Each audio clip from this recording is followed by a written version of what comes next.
방송에서 제공하는 투자 정보는 투자 판단에 대한 조언입니다. 방송에서 제공하는 주식의 가치, 가격 상승 및 가격 하락에 대해서는 방송사에서 보장하지 않습니다.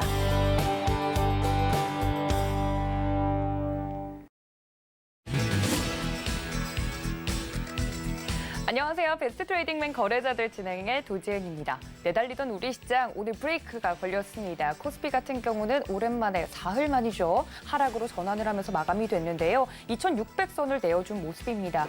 많이 들어오던 외국인의 매수세가 다 어디로 갔을까요? 시장에 대한 이야기부터 종목 이야기까지 오늘도 자세하게 나눠볼 테니까 채널 끝까지 고정 부탁드립니다.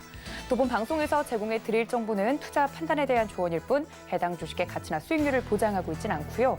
또 서울경제TV는 자본시장 통합법 준수하고 있습니다. 1:1 투자 상담과 유사 수신행위 등 모든 불법 사항을 엄중하게 금지하고 있다는 말씀까지 전해드리면서 월요일인 만큼 베스트 트레이딩맨 거래자들 힘차게 출발합니다.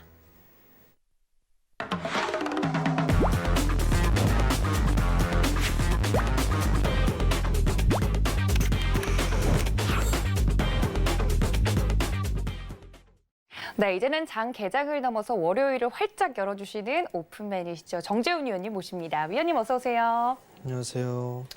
네, 오늘 위원님께서 이렇게 좀 야성의 남자로 컨셉을 좀 정하셨나 봐요. 방송 컨셉대로 이렇게 하지 마시고요. 네. 아까는 뭐라고 막 그렇게 얘기를 했으면서 이게 방송이 탁 되니까 이 돌변하는 그 센스 칭찬하고 싶습니다. 그렇죠. 네. 이렇게 칭찬을 주고받는 사이입니다. 정재훈 위원님과 함께 오늘 시장 이야기도 좀 나눠볼 텐데 아니 좀 수염을 좀 안 미셔가지고 제가 걱정돼서 여쭤봤더니 좀 피부 트러블이 났더라고요. 근데 그것과 더불어서 오늘 우리 시장에도 트러블이 있었죠. 시장이 왜 빠졌을까요, 위원님? 잘 가다가. 근데 처음에 하는 질문이 그건 아니었는데 순서를 막 바꾸시네요. 시장 이야기를 먼저 봐야죠. 당황스럽게. 오늘 11월 마지막 날이었어요. 마지막 거래일이었었고요. 오늘 리밸런싱, MSCI 리밸런싱에 대한 부분들이 있었고 거기에 따라서 외국인 쪽에 있어서의 매도가 좀 상당 부분 많이 나왔었어요. 근데 이제 그게 두 가지로 좀 볼 수가 있을 것 같아요. 첫 번째 부분들은 많이 올랐던 그런 부분들이 있을 거고요. 두 번째는 리밸런싱에 대한 부분들 때문에 외국인 쪽에 있어서의 매도가 나올 것이다. 이 부분들은 이미 좀 얘기가 나왔던 그런 부분들이었었어요. 네. 신흥국 지수에 있어서 다른 국가 쪽에 있어서의 비중이 조금 늘어나면서 그럼 당연히 한국물에 대한 부분들은 비중을 축소를 해줄 수밖에 없는 그런 사항들이거든요. 그러면 이러한 부분들이 좀 복합적으로 작용을 하면서 매도세가 좀 출회됐다라고 보시면 좋을 것 같고요.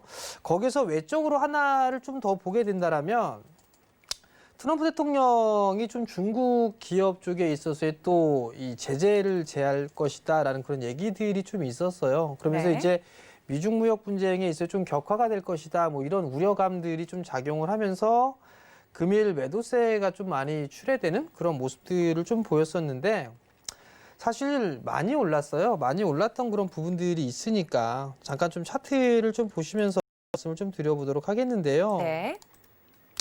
코스피 지수 월봉 차트예요. 월봉 차트를 좀 보시게 되면 월 기준으로 놓고 봤을 때 이렇게 크게 상승을 했던 분들이 거의 없어요.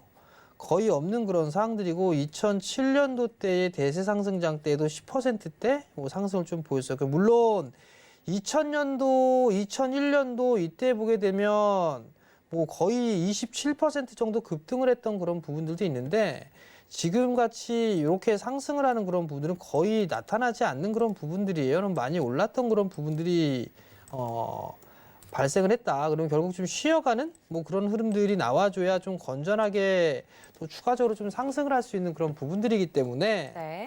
일단 뭐 최근에 오늘 같은 부분들에서의 조정은 그냥 뭐 건전한 조정이다 이렇게 좀 말씀을 좀 드리고 싶고요. 아마 오늘 외국인 쪽에 있어서의 매도가 좀 많이 나와서 좀 불안하셨던 분들이 좀 계실 것 같은데요. 뭐 크게 걱정할 필요성은 없지 않을까 저는 그렇게 좀 생각을 하고 있고 네. 내일 들어서 저는 내일 바로 반등이 좀 나올 수도 있는 그런 자리대가 되지 않을까 그렇게 좀 생각을 하고 있기 때문에 뭐 부정적으로 좀 생각할 필요성은 없다. 그렇게 좀 말씀을 드리고 싶어요. 알겠습니다. 건전한 조정이었길 바라봅니다. 위원님께서 말씀을 해주셨던 것처럼요.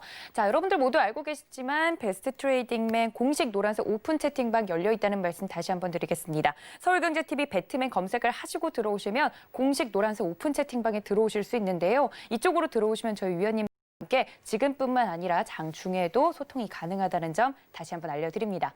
그리고 잠시 뒤 8시 30분이죠. 저희 박원재 위원님께서 무료 온라인 방송을 준비하고 계시다고 합니다. 연말 연초 놓치면 안 되는 투자 전략이라는 주제로 말씀을 해주신다고 하니까요. 이제는 말씀해 주셨던 것처럼 11월 말을 넘어서 12월만을 남겨두고 있습니다. 12월 말 잘 마무리하고 2021년을 잘 준비할 수 있을지 저희 박원재 위원님과 함께 8시 반에도 이야기 나눠보시면 좋을 것 같습니다.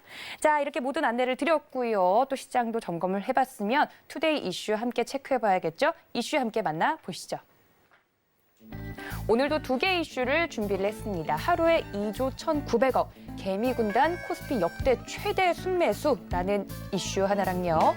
11월 역사에 남을 코스피 이런 상승은 전에 없었다라는 이슈로 11월 시장 진단해보도록 하겠습니다. 네, 이제 아까 말씀을 해주셨던 것처럼 외국인의 매도세도 불구하고 이제 개인들은 순매수세로 이걸 맞받아 쳤는데 시장 이야기를 본격적으로 들어가기 전에 특징적으로 좀 다른 이슈가 하나 있었죠. 바로 이 종목인데요. 저희가 종목 이야기를 이슈 시간에 자주 다루진 않는데 신라젠 이야기를 하고 넘어가야 될 것 같습니다. 신라젠 상장 폐기 위기를 넘겼다라는 이슈로 지금 갖고 계시는 분들도 그렇고 또 제약바이오 섹터를 바라보고 있는 많은 분들도 신라젠 이슈에 눈을 돌리고 있는 상황입니다. 한국거래소가 신라젠에 대해 경영 개선 기간을 1년간 더 부여하기로 한 건데요. 상장 폐지는 겨우 넘기긴 했지만 신라젠에 대해서 위원님께서 이 이슈를 보시고 좀 어떤 의견을 갖고 계신지도 궁금합니다. 이 이슈는 어떻게 바라보는 게 좋을까요? 그냥 뭐 있는 그대로 바라봐야겠죠. 근데 갖고 계신 1년 동안 분들은 너무 힘드실 것 같아서. 개선 기간을 부여할 것이다라는 부분들은 사실 뭐 1년 동안 더 지켜보겠다는 얘기잖아요. 네. 어떤 식으로 이제 회사 쪽에서 어떤 식으로 진행을 하는지 그러한 과정들이 좀 있는데 사실 이게 제약바이오 섹터가 제 개인적으로 제약바이오 섹터는 제일 어려운 섹터로 저는 보고 있어요. 투자를 하는 그런 부분들에 있어서도 좀 선뜻 하지 못하는 그런 섹터 중에 하나가 제약바이오 쪽 섹터인데요. 일단 뭐 1년 개선 기간을 부여했다라는 거, 그런 결과론적으로 보게 되면 이 신라젠을 보유하고 계신 주주분들 같은 경우는 1년 동안 꼼짝마 이 상황이랑 똑같은 거예요. 그렇기 때문에 상장 폐지가 안 되는 그런 부분들 때문에 위기적인 그런 부분들은 넘어섰지만 향후에 1년이라는 시간 동안에는 좀 더 지켜봐야 된다. 추이를 좀 지켜봐야 되는 그런 사항들인데 사실 이 지금 시가총액 기준으로만 따져보게 되면 이 신라젠이 8,600억대예요. 8,600억대인 상황이고 그러면 여기에 있어서의 이 개인 주주라든가 이런 부분들을 좀 보게 되면 상당히 많죠. 16만 명이 넘습니다. 16만 명이 넘는 그런 사항들이고 이게 시가총액이 좀 작은 그런 기업들이 아니기 때문에 쉽게 상장 폐지를 결정을 짓거나 그런 부분들은 아마 없지 않았을까 싶은데 예상대로 일단은 개선 부여 기간을 좀 줬는데 여기에서 요구하는 그런 부분들은 좀 많은 것 같아요. 뭐 대주주를 변경한다든가 그 대주주를 변경한다라는 얘기는 새로운 투자자를 만들겠다라는 얘기겠죠. 새로운 투자자를 만들어서 최대주를 변경시킨다든가 네. 아니면 다른 임상 부분들에 있어서 뭐 여러 가지 좀 조건들이 있을 거예요. 임상에 대한 추이라든가 이런 부분을 지켜보겠다 뭐 이런 얘기들을 했던 것 같은데 어찌됐든 간에 상장 폐지가 되지 않았던 부분들에 있어서는 안도의 한숨을 내실 수 있지만 그 추에 1년이라는 시간 동안에는 여전히 좀 발이 묶여있는 그런 상황이기 때문에 이 답답한 흐름들은 뭐 당분간 더 이어져야 되지 않을까 싶고요. 네. 당부드리고 싶은 부분들은 사실 이 제약바이오 쪽은 꿈을 먹고 사는 섹터예요. 꿈을 네. 먹고 사는 만큼 저는 개인적으로 리스크적인 부분들은 가장 크지만 리턴되는 부분도 상당히 큰 섹터가 제약바이오라고 좀 보여지는데 뭔가 좀 철저하게 좀 분석을 해서 할 수 있는 그런 전략이 좀 필요하지 않을까 싶어요. 그렇기 때문에 좀 더 한 번 더 확인을 해보고 뭐 투자를 하든 트레이딩을 하든 했으면 좋겠다. 그렇게 좀 말씀을 드리고 싶습니다. 네, 많은 분들이 말씀하시기를 이 제약바이오 섹터만큼 공부를 해도 어려운 분야가 또 없다라고 이야기를 해주셨습니다. 그 중에서도 제가 이제 막 주식 투자를 공부했을 때쯤에도 신라젠이 굉장히 잘 가던 기업 중에 하나였는데 이렇게 상장 폐지 논의를 앞두고 1년간 유예 기간이 부여됐다는 이슈를 또 접하니까 기분이 또 새롭습니다. 제약 바이오 같은 경우는 위원님께서 말씀해 주셨던 것처럼 꿈을 먹고 사는 섹터군이기 때문에 투자를 하는 데 있어서도 조금 더 자세하게 알아보시고 투자하시는 게 어떨까라는 말씀까지 전해드렸습니다. 자, 그렇다면 오늘 준비했던 원래 이슈로 좀 돌아가 볼까요? 말씀을 해주셨던 것처럼 오늘 외국인의 매도세가 나왔습니다. MSCI 리밸런싱 이야기와 함께 나오면서 좀 예상된 지수의 흐름이었지만 그 안에서도 눈여겨볼 만한 게 개인 군단이 순매수를 또 무섭게 해줬다는 그런 포인트입니다. 수급을 봤을 때 코스피 역대 최대 순매수를 개인들이 했다 이런 이슈인 것 같은데 개인들이 지금 이렇게 연말을 앞두고 사들이는 모습에 대해서 어떻게 생각하시나요, 위원님? 좋게 보죠. 정말요? 네, 그러니까 오늘 보게 되면 뭐 두 가지의 기록이 있었죠. 뭐 사상 최대의 외국인 쪽에 있어서의 매도가 좀 나왔었고요. 그리고 사상 최대로 개인 투자자분들은 그 물량을 받아주는 그런 모습들을 좀 보였어요. 외국인이 오늘 하루만 매도 나왔던 게 2조 4천억 대의 매도가 나왔었고 거기에 대부분을 개인 투자자분들이 좀 받았어요. 사실 이게 MSCI 리밸런싱이나 이런 부분들을 할 때에는 사실 기관 쪽에서 받아줘야 돼요. 기관 쪽에서 좀 받아주는 그런 모습들을 보였는데 우리의 기관 투자자들은 돈이 없죠. 왜 돈이 없을까요? 자기 돈 귀한지 모르고 그냥 샀다 팔았다 하니까 개인 투자자분들이 다 환매를 해버린 거죠. 직접 투자에 나서고 있는 그런 상황들이고요. 그러다 보니까 개인 투자자들이 좀 받은 그런 모습들을 좀 보였는데 시장에 있어서의 이 자금이 너무나 많아요. 지금 보게 되면 이 고객 예탁금에 대한 추이가 60조가 넘어 있어요. 지금 63조대예요. 거의 사상 최대치에 육박하고 있는 그런 사항들이거든요. 과거에 이런 고객 예탁금은 없었습니다. 그만큼 시중에 대기 자금은 상당히 좀 많은 그런 사항들이고 그러고 난 상태에서 외국인 쪽에서 어떠한 이런저런 이슈로 인해서 매도가 나왔던 그런 부분들이 있으니까 개인 투자자분들의 좀 매수세가 들어와주는 그런 모습들이었었는데 사실 개인 투자자분들이 좀 최근 들어 좀 발빠르게 과거하고 좀 다른 그런 부분들인 것 같아요. 코로나 이슈 때에서도 개인 투자자분들이 과감하게 매수를 좀 해왔었고 항상 굵직굵직한 흐름들 속에서는 개인 투자자분들이 시장을 좀 주도해 나가는 그런 모습들을 좀 보였었어요. 향후에도 개인 투자자들의 주도할 수 있는 그런 역할, 그런 부분들은 좀 더 이어질 수 있지 않을까 그렇게 좀 판단을 하는데 그 이유는 우선적으로는 고객 예탁금을 좀 놓고 볼 수가 있을 것 같아요. 고객 네. 예탁금 자체가 원체 좀 많기 때문에 그러한 부분들을 좀 놓고 볼 수는 있을 것 같고요.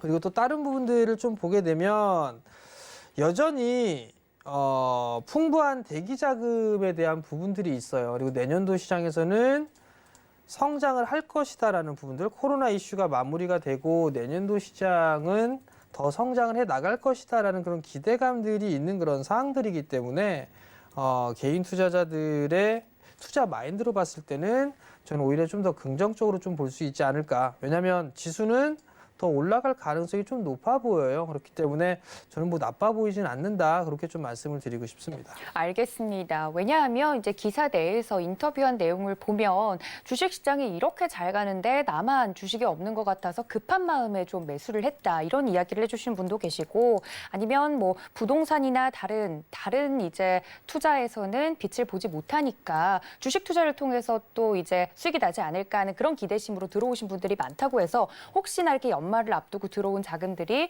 좀 너무 섣부른 판단은 아니었을까라는 걱정이 있었는데 위원님께서는 앞으로 시장 더 잘 갈 수 있다. 풍부한 대기 자금과 더불어서 시장이 아직 힘을 받쳐주고 있기 때문에 큰 걱정은 없겠다라고 오늘 개인이 역대 최대 매수를 했던 부분에 대해서 다시 한번 짚어주셨습니다. 그렇다면 이 11월 역사에 남을 코스피 이런 상승은 전에 없었다. 이렇게들 표현을 하는데요. 11월 장이 잘 간 건 정말 뭐 역대 시장이 얼만큼 잘 갔는지를 쭉 이제 역사적으로 보더라도 정말 잘 간 시장인 건 맞는 것 같습니다. 하지만 이제는 앞으로가 좀 더 중요하겠죠. 12월 시장은 어떻게 바라보고 있는지 일단 근시안적으로는 그리고 내년까지도 좀 이야기를 해주시면 좋을 것 같은데 물론 미래는 아무도 짐작할 수 없지만 11월 장 잘 갔던 코스피 지수만큼 앞으로도 더 잘 갈 수 있을지가 궁금하거든요, 위원님. 12월 장에 대해서는 긍정적으로 보세요, 부정적으로 보세요? 가봐야 할 것 같아요. 사실 그러니까요. 이게 가봐야 될 것 같은데 우선 11월 달을 돌이켜보면 외국인 쪽에 있어서의 순매수를 좀 해줬었어요. 그러면서 지수는 급격하게 돌아서는 그런 모습들이 좀 나타났었죠.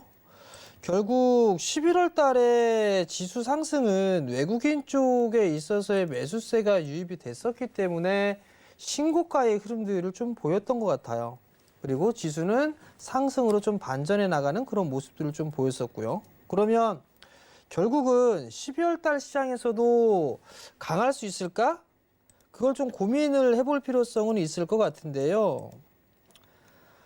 사실 11월 달 월봉 차트의 모습을 보시게 되면 오늘 이제 끝났으니까 11월 달이 14% 올랐어요. 고점 기준으로 따져보게 되면 16.83% 상승을 했거든요. 많이 올랐어요. 많이 올랐던 그런 부분들인데 여기에 있어서의 변수는 외국인 쪽에 있어서의 매수세가 좀 더 이어지느냐 그 부분들이 관건이 좀 되지 않을까 싶고요. 만약에 추가 상승세가 이어지게 된다라면 기존에 올랐었던 그런 종목군들이 좀 더 이어갈 수 있지 않을까 싶어요. 그러면 뭐 대표적으로 보게 된 저PBR 종목군들이라든가 뭐 이런 종목군들이 상대적으로 좀 강한 그런 모습들을 보일 가능성이 좀 높아 보여요. 왜냐하면 거래소 시장 같은 경우는 저PBR 종목군들이 여전히 좀 많이 있는 그런 상황들이에요. 저PBR 종목군들이 많이 있는 그런 상황이기 때문에 그러한 종목군들이 좀 더 올라갈 수 있는 그런 여력은 좀 남아있다라고 좀 보여지고요. 또 하나 여기서 연계해서 볼 수가 있는 부분들이 정부 정책에 있어서의 수혜를 받을 수 있는 그런 기업들이에요. 예를 들어서 뭐 수소라든가 태양광, 풍력 이런 쪽을 보게 되면 뭐 IT 쪽이라든가 서비스 쪽이라든가 이런 쪽이 아니에요. 다 굴뚝주 쪽에 있어서의 산업재 쪽의 섹터거든요. 대표적으로 수소 쪽 하게 되면 현대차 계열 쪽에 있는 그런 기업들이 좀 상당히 공격적으로 하고 있죠. 뭐 현대제철이라든가 뭐 현대로템이라든가 이런 부분들이 있어요. 그러한 부분들이 있던 것처럼 뭐 효성이라든가 두산이라든가 이런 기업들 자체가 그린딜 쪽으로 있어서의 흐름들이 좀 나올 수가 있는 그런 사항들이란 말이에요. 그렇기 때문에 못 올라갔던 종목군들에 있어서의 순환매는 좀 계속적으로 나오지 않을까라고 좀 판단이 되고요. 그다음에 저는 개인적으로 코스닥 시장도 똑같이 거래소 시장하고는 따라 키높이는 맞춰야 된다라고 좀 판단을 하고 있거든요. 네. 거래소 시장 신고가 갔잖아요. 그럼 코스닥 시장도 저는 신고가를 가야 된다. 그렇게 좀 판단을 하고 있어요. 내년도 시장은 코스닥 시장도 네 자리 숫자 지수에서 놀지 않을까 싶어요. 1000포인트 이상은 충분히 갈 수 있다라고 좀 판단이 되고요. 그렇게 된다라면 종목군으로 좀 많이 움직일 수가 있겠죠. 근데 이제 12월 달에 변수로 놓고 볼 수 있는 그런 부분들을 보게 되면 양도세라든가 이런 부분들이 좀 있어요. 네. 그런 부분들을 좀 살펴보게 되면 뭐 일봉상으로 한번 볼게요. 12월 달 같은 경우를 좀 보게 되면 작년 2019년도 12월 달이에요. 코스닥 같은 경우 밀렸다가 올라가는 그런 모습들을 좀 보였었네요. 그죠? 그러면 2019년도는 봤으니까 2018년도를 한번 볼까요? 2018년도를 좀 보게 되면 2018년도 같은 경우도 그렇게 빠지거나 하는 부분들은 없었어요. 오히려 2018년도 연초, 12월 초부터 밀렸다가 바닥을 다져나가는 그런 모습들을 좀 보였었는데 이때 당시에는 주가가 역배열권역에 있는 상황이었었어요. 역배열권역에 있는 그런 상황들이었었기 때문에 이러한 부분들은 좀 이해가 되는 그런 상황들이고요. 과거에 2017년도 같은 경우를 좀 보게 되면 오히려 12월 달에 조금 눌러줬다가 연초 랠리가 좀 나와주는 그런 모습들을 좀 보였었단 말이에요. 그러면 결국은 양도세에 대한 부분들이나 이런 부분들 때문에 뭐 매도세가 나온다 그렇게 한다라면 저는 개인적으로는 절호의 매수 기회가 되지 않을까라고 좀 판단이 되거든요. 그렇기 네. 때문에 그 지수에 있어서의 이 밀려 내려오는 그런 모습들은 그렇게 두려워할 필요성은 없을 것 같다라고 좀 말씀을 드리고 싶고요. 종목이나 업종이나 섹터들 같은 경우는 여전히 뭐 정부 정책 좀 전에 말씀을 드렸던 그런 종목군들이 더 이어질 가능성이 높아 보이고요. 그리고 21년도 내년도의 성장 섹터라든가 이런 종목군들은 여전히 좀 매수가 유효하지 않을까 싶어요. 하반기 연말 들어서면서 4분기, 3분기 말부터 4분기 때의 흐름들이 좀 나왔던 부분들은 그린 뉴딜 쪽, 저 PBR 쪽 이러한 종목군들이 쭉 움직였었고 간헐적으로 움직였던 부분들이 IT 쪽에 있어의 소부장이라든가 이런 기업들이 좀 상승이 좀 나왔었단 말이에요. 그러면 결국은 그들 종목군들이 내년도 시장에도 이어갈 가능성이 좀 높아 보여요. 그렇기 때문에 IT 쪽 섹터들 같은 경우는 내년도에 성장할 폭이 좀 꽤나 크다라고 좀 말씀을 드리고 싶거든요. 그렇기 때문에 그러한 종목군들 위주로 관심 있게 좀 보는 전략이 좀 중요하지 않을까 싶고요. 네.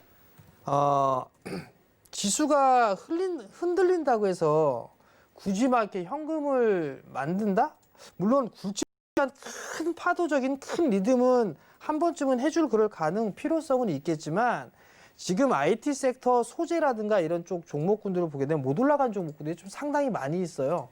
그렇기 때문에 그러한 종목군들 같은 경우는 굳이 뭐 트레이딩을 할 필요성은 없을 것 같고 네. 조정 시에는 매수 관점 그리고 보유 관점으로 하는 게 훨씬 더 좋다 그렇게 좀 말씀을 드리도록 하겠습니다. 알겠습니다. 이렇게 깔끔하게 11월장에 대한 리뷰와 또 앞으로 시장에 대해서 어떻게 개인 투자자분들이 대응하면 좋을지 꿀팁까지 전해드렸으니까요. 이런 이슈까지 모두 챙겨가 주시면서 12월장을 대비해 보시면 좋을 것 같습니다. 자, 이렇게 오늘의 이슈 만나봤으면요. 저희는 본격적으로 종목 이야기로 돌아오겠습니다. 마켓 트렌드로 돌아올게요. 잠시만요.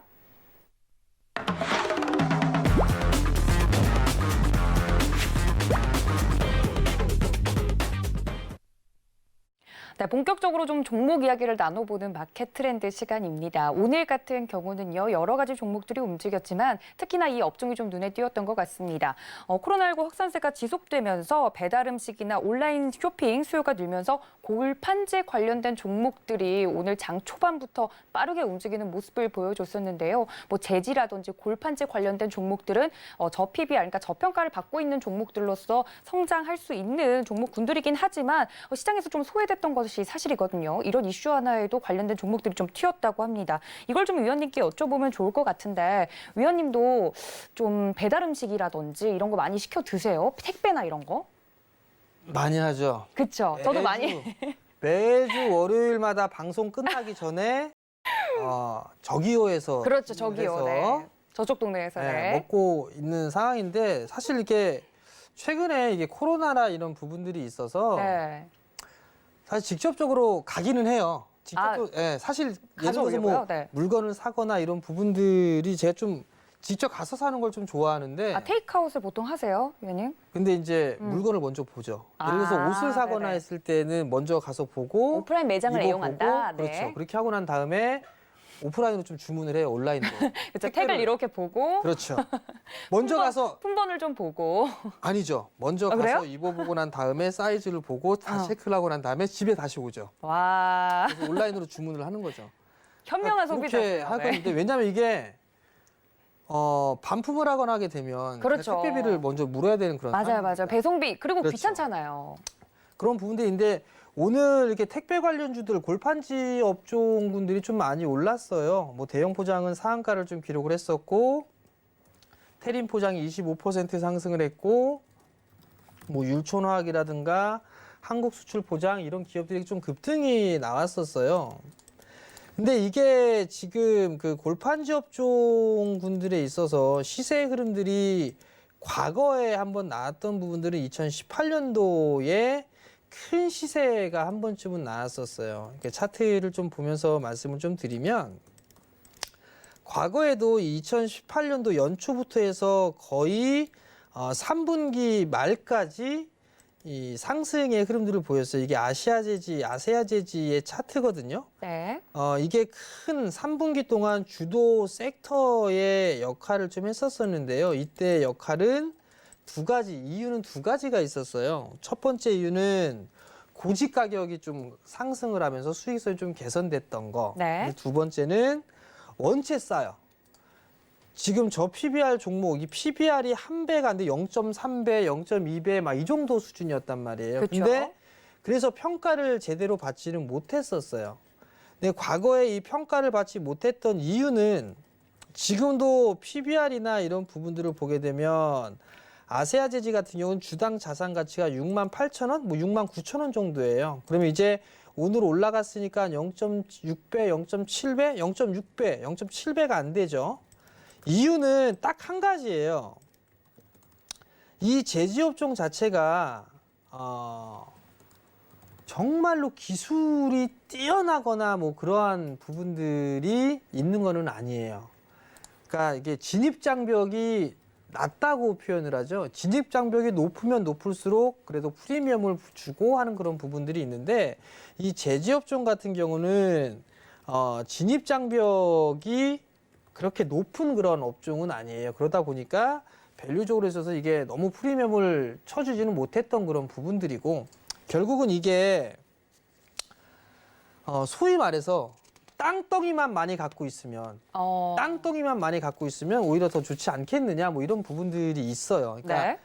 고지나 폐지나 이런 분들 많이 모아놔 줘야 되니까 그러한 부분들이 있었는데 이게 이제 부족하다라는 그런 얘기들이 나오면서 네. 물동량이 좀 늘어나는 그런 모습들이 나오고 그러면 골판지 제조업체들 같은 경우는 더 수익성이 좀 개선될 것이다. 뭐 이러한 부분들이 있어요. 근데 어찌됐든 간에 이거는 순환매적인 흐름들이 아닌가? 뭐 그렇게 좀 판단을 좀 생각하고 있고요. 네. 업종별로 이제 순환매의 개념으로 좀 접근을 하는 게 좀 더 좋지 않을까? 이렇게 좀 말씀을 드리고 싶어요. 다만 이제 많이 올랐던 그런 부분들이 있어요.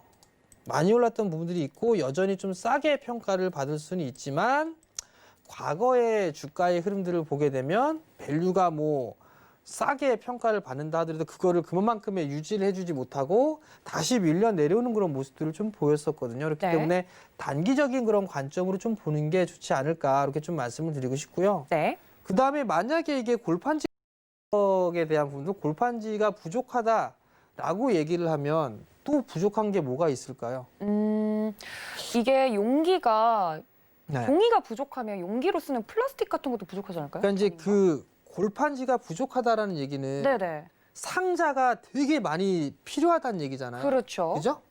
그렇게 되게 되면 물동량이 많이 늘어나는 케이스가 될 거 아니에요. 그죠? 그렇죠. 계속 모자르니까 만들어. 연말되게 되면 물동량에 대한 수요가 늘어나니까 그럼 차라리 이 종목군들을 보는 것 대신에 차라리 택배업 쪽이나 물류 쪽에 있는 종목군들을 보는 것도 한 가지 팁이 될 수가 있을 거예요. 투자 아이디어적인 부분이네요. 그러니까 네. 이제 이게 물류 쪽에 관련돼 있는 그런 기업들도 많은데 사실 이게 이 방송, 이 프로그램 보시면 대응을 또 못하는 그런 상황에서 개별주들이나 이런 종목군들을 말씀을 드릴 수는 없을 것 같고요. 네. CJ 대한통운 같은 경우를 보세요. CJ 대한통운 같은 경우를 보더라도 주가는 박스권역에서 좀 진행이 되고 있는 그런 상황들이란 말이죠. 그런 이러한 종목군들 같은 경우는 오히려 수익성이라든가 이런 부분들에 있어서 개선되는 그런 모습들이 좀 나올 수가 있어요. 그렇기 때문에 여전히 좀 봐도 좋을 것 같고요. 또 하나는 이 친구가 IT 쪽의 기업하고 협업도 하고 뭐 그쵸. 그런 부분들이 있단 말이에요. 이슈가 왜 있었죠. 그럴까요? 향후에 있어서의 성장 동력을 확보하기 위해서 하는 거잖아요. 긴 관점을 놓고 봤을 때 물동량에 대한 부분들 그게 늘어나게 된다라면 CJ 대한통운이나 이런 기업들까지도 괜찮을 것 같고 그리고 여러분들이 생각하고 계신 대기업이고 그러면 오히려 이런 종목군들은 좀 더 안정적으로 좀 볼 수가 있겠죠. 그러면 물론 빨리빨리 움직이는 그런 종목군들 같은 경우는 대응을 하셔야 돼요. 빠지면 손절이라는 것도 해야 되고 그런 부분도 있지만 오히려 이 CJ 대한통운 같은 경우는 좀 느긋하게 보시는 분들 같은 경우는 오히려 이런 종목군들이 좀 더 괜찮지 않을까 그렇게 좀 말씀을 드리고 싶습니다. 알겠습니다. 오늘 또 이슈와 함께 올랐던 제지, 골판지 관련된 종목들에 대해서도 팁을 드렸고요. 또 투자 아이디어 관점에서 제지나 이런 쪽이 튀기 시작하면 그 다음엔 택배 관련된 운송 장비 쪽이 아닐까라는 이야기까지 해드렸으니까 오늘장 움직이는 업종에서 여러분들 좀 눈여겨보셨다면 이 점까지 모두 참고를 부탁드립니다. 내일장 좀 지나가기 전에 오늘 또 특징주로 올랐던 다른 종목도 제가 좀 여쭤보고 싶은데 개인적으로는 이 날이 추워지니까 돼지열병이나 조류 독감에 대한 이야기가 왜 안 나오나 했거든요. 오늘 관련된 종목들이 좀 움직였어요, 위원님. 돼지열병이나 조류 독감 같은 이야기는 매년 날이 추워지면 나오기 때문에 이 종목들에 대해서는 어떻게 보시나요? 그냥 뭐 단기적인 그런 흐름들로 봐야 되지 트레이딩 않을까 싶어요. 관점에서요. 네. 트레이딩 관점으로 좀 봐야 될 것 같고요. 그러니까 매년 겨울에는 항상 나오는 그런 부분들이잖아요. 그런 부분들이기 때문에 테마성 흐름들로 좀 봐야 될 것 같고요. 이미 뭐 얘기가 딱 하고 나왔으니까 그런 거기에 따른 관련 종목군들이 움직여주는 그런 모습들이 좀 보이겠죠? 네. 그러면 매년 나오는 거예요. 겨울마다 항상 이러한 얘기들이 좀 나왔단 말이에요. 그렇죠. 그럼 또 매년 나오는 게 또 뭐가 있을까요? 뭘 준비를 해야 될까요? 만약 갑작스럽게 질문하니까 당황스럽죠. 아니요, 전 너무 좋은데요, 위원님. 그래요? 뭐가 있을까요? 뭐 내년 여름을 대비해서는 뭐 그렇게 닭고기 이런 멀리? 거 있잖아요. 그렇게 멀리? 뭐 복날 준비하세요? 저는 늘 내년을 네. 이제 준비하거든요. 그러니까 내년 그러면 한 2월달, 3월달, 4월달, 5월달? 뭐 그때를 그때쯤에 준비한다면? 또 뭐가 있을까요? 복날. 자, 그러면 매년 있는 게 뭐 돼지열병이라든가 뭐 네. 조류독감 이런 부분들이 있잖아요. 그러면 테마를 하게 되면 테마는 움직이기 전에 포석을 깔아둬야 돼요. 그럼 내년에 항상 얘기 나오는 거 내년에 경기 회복이 될 것이다라는 얘기들이 계속 나오고 있잖아요. 얼마 전부터 계속 얘기가 나오기 시작했죠. 이제. 네. 미세먼지에 대한 얘기 그런 얘기들이 나왔단 말이에요. 그럼 내년 보면 뭐가 생기겠어요? 황사 얘기 나올 거 아니에요. 그럼 그렇죠. 그런 종목군들 같은 미리 이제 황사를 좀 대비할 수 있는 그런 종목군들이 좀 있을 거란 말이에요. 그러면 그러한 종목군들을 차라리 지금 그냥 준비를 해 나가는 게 더 좋을 것 같고 네. 그다음에 이 조류독감이라든가 이런 기업들 많이 올라간 그런 부분들도 있는 그런 상황이지만 이거는 손절이 되고 대응을 할 수 있는 그런 분들한테만 좀 말씀을 좀 드리고 싶어요. 왜냐하면 네. 이게 괜히 또 이 방송, 이 프로그램에서 막 이 종목 괜찮아요. 대한육밤 괜찮고 뭐가 괜찮고 해본들 네. 주가가 이게 쫙 올라가서 다들 수익을 내면 참 좋은데 대응을 못 하시는 분들이 테마성 종목군들을 잘못하다가는 오히려 손실을 좀 볼 수가 있는 그런 상황들이기 때문에 오히려 이렇게 짧게 대응하시는 게 좋을 것 같고 네. 움직이지 않은 테마를 볼 거라면은 차라리 내년도에 황사가 있을 거니까 황사에 관련돼 있는 그런 종목군들 봐라 차라리 그렇게 좀 말씀을 드리고 싶어요. 알겠습니다. 테마주 관련해서도 만약에 테마주에 관심이 있으시다면 내년에 좀 움직일 만한 그런 투자 아이디어를 가져갈 만한 종목군들을 미리 보는 게 좋지 않을까라고까지 이야기를 해드렸습니다. 자, 그렇다면 내일장 움직일 업종도 좀 여쭤봐야 될 것 같은데 앞으로가 중요하겠죠, 위원님. 앞으로는 코로나19가 또 이제 2단계 같은 경우는 수도권이 2단계 같은 경우 좀 유지하기로 했잖아요. 다른 지역들도 많이 이제 단계를 좀 상향 조절한 것으로 알고 있는데 이런 시대에서 앞으로 어떤 업종이나 종목을 눈여겨보는 게 좋을까요? 우선 뭐 내일 시장의 흐름들을 좀 보면 오늘 전반적으로 다 밀려 내려왔어요. 특히나 최근 거래소 종목군들, 시가총액 상위 종목군들에 있어서는 대부분 다 밀려 내려오는 그런 모습들을 좀 보였었는데 내일 시장 같은 경우는 우선 신재생에너지 관련주들 뭐 풍력이라든가 태양광이라든가 이런 쪽에 있어서의 순환매, 수소 쪽이라든가 이런 쪽에 있어서의 순환매가 좀 나오지 않을까 그렇게 좀 판단을 하고 있고요. 또 다른 부분들은 이 확진자 수가 좀 계속적으로 늘어나고 있는 그런 부분들인데 저도 좀 잡혔으면 좋겠어요. 잡혔으면 네. 좋겠는데 이게 쉽게 잡힐 것 같지는 않아요. 물론 이제 치료제가 나오고 백신이 나오는 그런 얘기가 있었었고 그러면서 이제 코로나는 끝날 것이다라는 그런 기대감들이 있는 그런 상황들인데 아직까지는 조금 더 시간이 필요한 그런 부분들이란 말이에요. 그러면 결국 이 코로나로 인해서 지금 이게 환경 자체가 좀 많이 바뀌었거든요. 그렇기 때문에 이러한 종목군들은 좀 긴관적으로 봐도 좋을 것 같은데 뭐 재택근무 관련주들이라든가 이런 종목군들이 아무래도 이 확진자 수에 대한 증가가 되고 그런 부분들이기 때문에 뭐 온라인 교육주라든가 재택근무 관련주들 뭐 이런 언택트 관련주들의 흐름들이 좀 나오지 않을까 싶고요. 특히나 이제 뭐 네이버라든가 카카오 같은 경우는 오늘 좀 약한 그런 모습들을 좀 보여주고 있는 그런 상황이거든요. 네. 뭐 거의 한 달 내내 카카오 같은 경우는 거의 한 달 내내 박스권역이에요. 박스권역으로 좀 보여주고 있는데 카카오 같은 경우는 내년 뭐 카카오뱅크 쪽에 그런 이슈도 있는 그런 상황들이죠. 아직 여기서 다 끝났다라고 보여지지는 않아요. 그렇기 때문에 이러한 종목군들에 있어서 순환매가 나온다든가 아니면 재택근무 관련주들이라든가 온라인 교육주들 뭐 그런 종목군들에 있어서 흐름들은 좀 나올 것 같고요. 대신에 이제 뭐 마스크, 뭐 세정제 뭐 이런 기업들 쪽은 일회성으로 될 가능성이 좀 높아요. 그쪽은 권해드리고 싶은 생각은 없는 그런 사항들이고 그냥 언택트라든가 이런 쪽에 있어서 비대면 쪽에 있어서의 종목군들 같은 경우는 한 번쯤은 내일 순환매가 좀 나올 수 있지 않을까 그렇게 좀 예상을 하고 있습니다. 알겠습니다. 내일장을 움직일 업종에 대해서 언택트 관련돼서도 카카오랑 네이버에 대해서도 이야기를 해주셨는데요. 위원님께서 이슈에서도 이야기를 해주셨지만 앞으로 그러면 좀 눈여겨볼 만한 업종에서 정부수에 관련된 종목들 이야기를 좀 해주셨던 것 같습니다. 디지털 뉴딜도 있고요. 그린 뉴딜도 있는데 최근에 이 정부와 관련된 수혜주들이 좀 지지부진한 흐름을 보이고 있어서 투자자들은 좀 답답해하고 있거든요. 내년이 더 좋아질 거라서 좀 참으면 될까요, 위원님? 근데 이게 정부 정책을 보게 된 그린 뉴딜이라고 하게 되면 네. 태양광, 풍력, 수소, 뭐 2차 전지 여러 가지들이 있어요. 네. 뭐 데이터 쪽도 있는 그런 사항들이고요. 근데 이들의 정부 정책이 우리나라에 국한돼 있는 부분들은 아니에요. 전 세계적인 흐름이죠. 전 세계적인 흐름이란 말이에요. 전기차에 대한 수요는 계속적으로 좀 늘어날 수 있는 그런 부분들이고요. 탈탄소화에 대한 얘기들도 계속적으로 좀 나와주고 있죠. 그러면 그만큼의 환경적인 부분들은 계속 좀 중요시될 수밖에는 없어요. 그리고 두 번째 부분들은 시장이 올라가면서 종목군들 다 한 차례 상승을 해주는 그런 모습들을 보였어요. 그리고 난 이후에 기간 조정 형태로 들어가는 그런 사항들이란 말이에요. 그렇기 때문에 지금은 그냥 기간 조정이에요. 기간 조정이기 때문에 기간 조정 이후에는 다시 움직여주는 그런 모습들을 보이게 될 거예요. 실질적으로 많이 올라가 있는 그린 뉴딜 관련주 중에서 제일 탑픽을 꼽을 수 있는 게 풍력 쪽이에요. 풍력. CS 윈드라든가 네. CS 베어링이라든가 이런 기업들은 사실 많이 올랐어요. 네.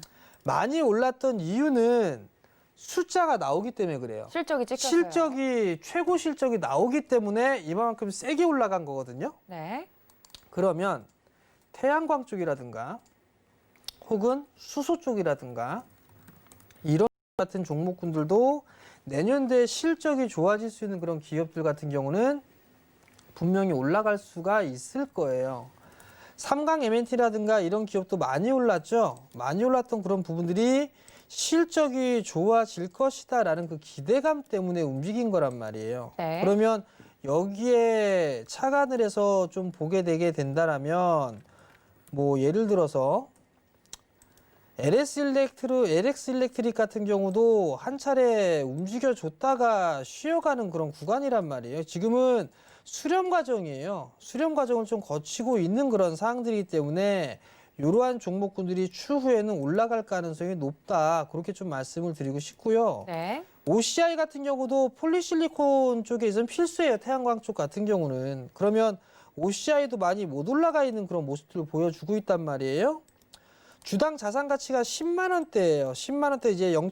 PBR 기준이 한 0.7배 정도 수준이고 이제 3분기부터 턴어라운드가 되고 있는 그런 상황들이란 말이에요. 그럼 내년도에는 당연히 일정한 부분들에 있어서 성장을 해 나가겠죠. 그러면 이러한 종목군들 많이 올라가지 못했던 그런 종목에서 실적이 개선될 수 있는 그런 업황이 좋아지는 그런 모습들 같은 경우는 올라갈 수가 있을 거란 말이에요. 그러면 그러한 종목군들 같은 경우는 좀 여유 있게 볼 수 있는 그런 전략들이 좀 필요한 그런 부분들이고요. 2차 전지 쪽 같은 경우는 사실 밸류를 좀 땡겨온 그런 부분들이 있어요. 내년도 성장이라든가 이런 부분들 좀 밸류를 땡겨온 그런 부분들이 있는데 그게 무슨 얘기냐면 지난주 금요일 날 2차 전지 쪽에 있는 그런 종목군들이 많이 올랐어요. 첨보를 예를 들게 되면 21만 원대까지 상승을 했다가 지금 뭐 조정을 받고 다시 이제 18만 원 언저리대에서 거래가 되고 있는 그런 사항들인데 연간 기준으로만 보게 되면 21년도 기준으로 봤을 때 밸류가 PER 기준은 43배 수준이에요. 올해 기준은 72배 수준이고요. 그렇다는 얘기는 이미 내년도에 대한 실적 부분들까지도 좀 땡겨 썼다라는 그런 부분들로 표현을 하거든요. 이미 성장을 반영을 하고 있다라는 얘기예요. 물론 2차 전지 쪽 섹터가 계속적으로 증설을 할 거예요. LG화학이나 삼성 SDI나 SK이노베이션이나 다 성장을 해 나갈 거예요. 증설을 할 거고.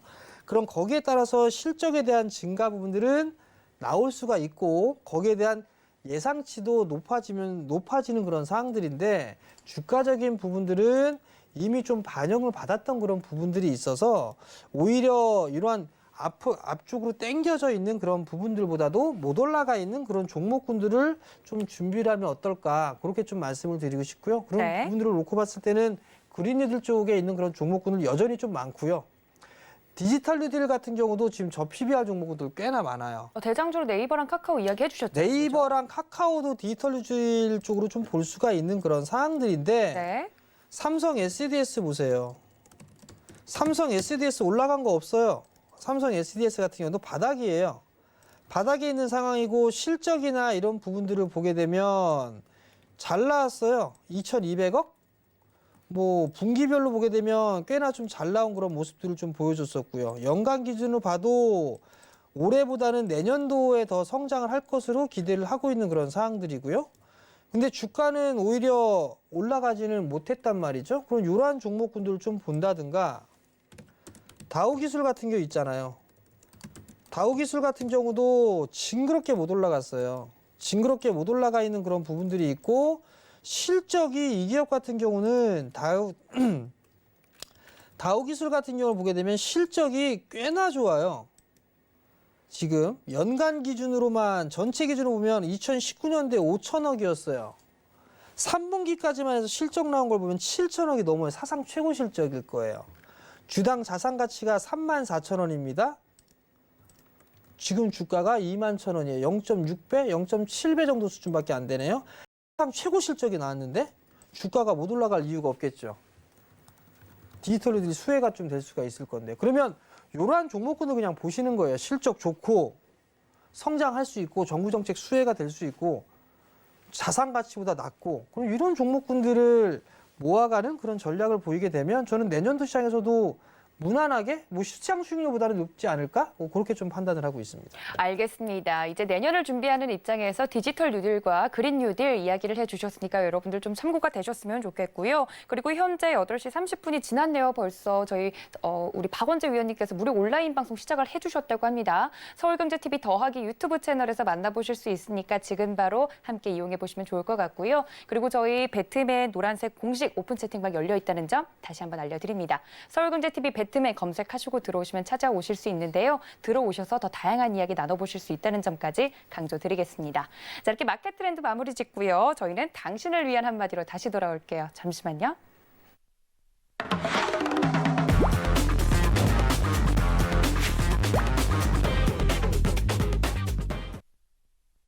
네, 당신을 위한 한마디 시간으로 다시 돌아왔습니다. 저희 위원님과 함께 이렇게 시장 이야기나 종목 이야기 나누다 보면 시간이 벌써 이렇게 가곤 하는데요. 개인 투자자분들에게 오늘은 어떤 한마디를 준비하셨을지 궁금해요. 잔소리로 유명하시잖아요. 유익한 잔소리로.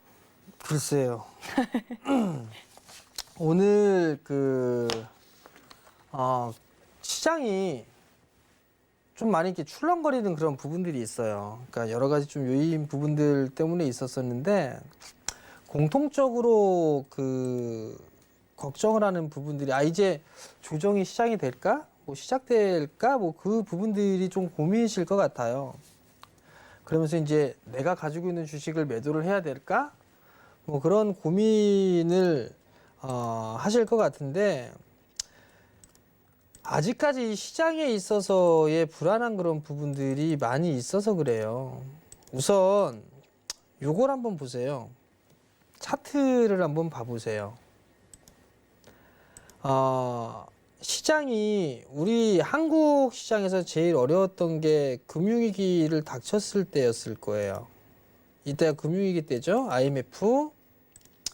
이때는 서브프라임 때였었고요. 그리고 이때는 코로나에 대한 이슈였어요.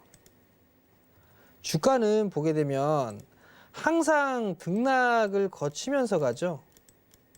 때로는 크게 상승이 나오게 되고 급락이 나오게 되고 다시 상승을 이어가요. 그죠? 그리고 나서는 다시 사상 최고의 지수의 모습이에요. 이렇다는 얘기는 지수는 항상 등락을 해요. 등락을 거듭합니다. 올라가기도 하고 빠지기도 해요. 여기서 한 가지 더. 지수는 항상 우상향을 합니다. 장기적으로 보게 되면 지수는 저점과 고점을 계속적으로 높여갑니다. 이게 시장이에요. 물론 단기적으로만 보게 되면 밀렸다, 올라갔다, 이 진폭이라든가 이런 부분들이 상당히 좀 클 거예요. 제가 이런 말씀을 왜 드리냐면, 자, 단기 고점 나왔으니까 변동성 유의하시고 뭐 하시고요, 이런 얘기를 하게 되면 개인 투자, 이게 조정받는 거야? 그럼 내가 가지고 있는 주식 팔아야 되나? 그 생각부터 먼저 하실 거예요. 혹은 나 종목 물려 있는데 이거 지금이라도 손절해야 될까? 그런 생각들을 먼저 하실 거예요. 시장 자체를 편하게 좀 보셨으면 좋겠어요. 시장은 항상 등락이 나오고 우상향을 하고 있다라는 거, 그 부분들을 기억을 하시면 좋을 것 같고, 두 번째는 여러분들이 항상 그 말씀을 하시잖아요. 단적으로 삼성전자를 놓고 보더라도 삼성전자 그때 55,000원대 여기서 샀으면 참 좋았을 건데. 네. 도지은 앵커님의 그 얘기를 할게요. 저요? 포스코. 포스코 언제 사요? 이렇게 물어보셨단 말이에요. 아니, 신규 포스코 언제 사면 될까요? 물어보셨어요. 언제? 8월 달에도 9월 달에 얘기했었고 다 했었죠? 좀 더 크게 이야기하셨어야죠, 위원님. 지금 사시면 괜찮아요. 지금도 괜찮아요. 얘기하고 있는데 이때는 아무것도 안 하고 있는 상태에서 24만 원, 23만 원 이때 갔을 때 그러면 지금이라도 사야 될까요? 이런 얘기를 한단 말이에요. 개인 투자자분들이 다 똑같을 거예요. 무슨 얘기냐면 만약에 조정을 받는 흐름들이 나오게 되면 평소에 매수를 하고 싶었던 종목군들을 매수할 수 있겠구나. 그 기회로 보셨으면 좋겠어요. 네. 지금 포스코 PBR 지금 0.5배 되나요? 자, 한번 볼까요? 주당 자산가치 53만 원짜리예요. 53만 원짜리. PBR 0.5배가 안 됩니다. 게다가 배당 4%대예요. 은행 적금 2배 나오네요. 은행 적금 2배. 사도. 네. 그리고 은행 적금 2배 나오니까 이런 종목군들 빠지면 분할로 사시면 돼요. 분할로. 뭐가 겁을 낼 필요가 없어요. 다만 왜 내 거는 안 올라가? 그러한 부분들이 있겠죠. 그리고 맨 마지막으로 봐야 될 건 지수가 조정을 받았을 때는 성장주, 내년도에 성장할 거, 숫자 나오는 거, 그런 종목군들을 본다든가 저 PBR 종목군들을 본다든가 그런 식으로 좀 보시면 좋을 것 같아요. 자, 코로나 이슈가 터지고 뭐하고 하면서 여러분들한테 말씀을 대놓고 드렸던 그때 주식 잔소리 프로그램을 하면서 네. 여러분들께 아마 말씀을 드렸을 거예요. 여러분들이 지금 현재 은행에 넣고 계신 적금을 다 깨가지고 그 은행의 주식을 사세요라고 말씀을 드렸을 거예요. 그때가 3월달, 4월달이었을 거예요. 지금의 수준으로만 봐도 전부 다 수익이에요. 대부분의 다 20% 이상 수익일 거고 그때 당시에 배당 수익률만 따져보게 되면 은행의 이자보다 최소 3배 이상 받을 거예요. 그러한 종목군들이 더 많단 말이에요. 오늘 조금 빠졌어요. KB금융 같은 경우는 오히려 지금 주식에 있어서의 상승률을 보게 되면 40%가 넘습니다. 이 시세 차익만. 그렇다는 얘기 무슨 얘기냐면 남의 떡이 커 보이는 거예요. 남의 떡이 커 보이는 거니까 올라가는 종목군들만 보고 내가 가지고 있는 종목군들은 안 올라가니까 답답해 하거든요. 근데 나중에 지나고 보면 많이 올라가 있는 그런 부분들이 많단 말이에요. 결국 뭐냐면 조정받을 때는 매수고 내년 성장주 저PBR 종목군들, 그러한 종목군들은 매수해도 좋다. 그렇게 좀 말씀을 드리도록 하겠습니다.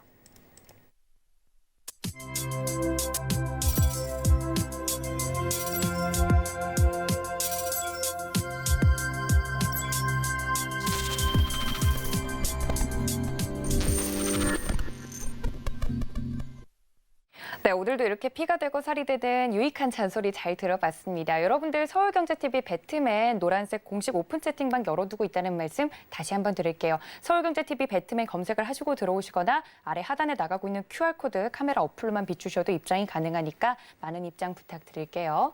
1시간 동안 함께해 주신 저희 위원님 보내드리면서 인사 말씀 나누겠습니다. 위원님 고맙습니다. 또 본 방송에서 제공해 드린 정보는 투자 판단에 대한 조언일 뿐 해당 주식의 가치나 수익률을 보장하고 있지는 않고요. 또 서울경제TV는 자본시장 통합법 준수하고 있습니다. 1:1 투자 상담과 유사수 신행위 등 모든 불법 사항을 엄중하게 금지하고 있다는 말씀까지 전해드리면서 저는 잠시 뒤에 심야상담소에서 다시 인사드리도록 하겠습니다. 지금까지 시청해 주신 여러분 고맙습니다.